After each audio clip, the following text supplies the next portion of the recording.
Indeed he is. So the majority of the Republican presidential hopefuls are wrapping up a very busy week that they have had with the Heritage Action Forum, which takes place in South Carolina. 11 of the 16 candidates are set to take the stage there. They will get up there one at a time to promote their policies, and they hope they will win over some voters in the process. Senior political correspondent Mike Emanuel is live in Greenville, South Carolina this morning. So, Mike, how important is this particular event with the South Carolina voters today?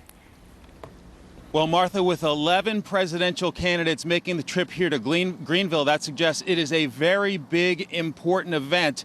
Let's take a look at the roster. You have Jeb Bush leading off, then it's Governor Scott Walker, Donald Trump, Dr. Ben Carson, Texas Senator Ted Cruz, former Senator Rick Santorum, Senator Marco Rubio, Senator Rand Paul, Carly Fiorina, Governor Bobby Jindal, and New Jersey Governor Chris Christie.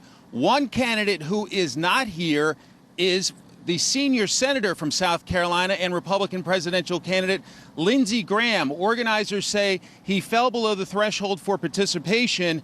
He is spending his day in Iowa, and his campaign says he looks forward to coming back to South Carolina soon.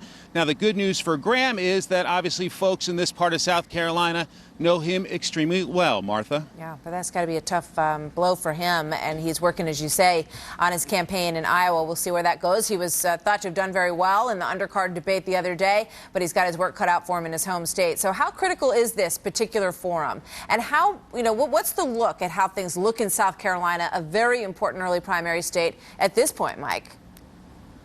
Well, I should note that these polls were taken before this week's Republican presidential debate, so there may be some shifting after that. But the Real Clear Politics average of recent polls in South Carolina reflects Donald Trump leading by a big margin, 34.3, followed by Dr. Ben Carson. Then you have Jeb Bush, Ted Cruz, Marco Rubio, and Carly Fiorina. You can expect appeals here today to religious conservatives like the one made by Governor Jeb Bush in Nevada yesterday. A country like ours needs to lead the world to take care of the persecuted Christians in the Middle East. Because of us, they'll all be...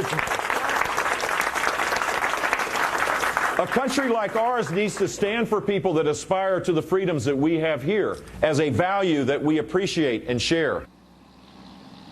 South Carolina is the first in the South primary, so some candidates naturally play better down here. If you don't win in Iowa or New Hampshire, some candidates will be looking to get on the board first here in South Carolina. So you got 11 coming here to Greenville later today. Yeah, Martha? It's going to be interesting to watch. Mike, thanks.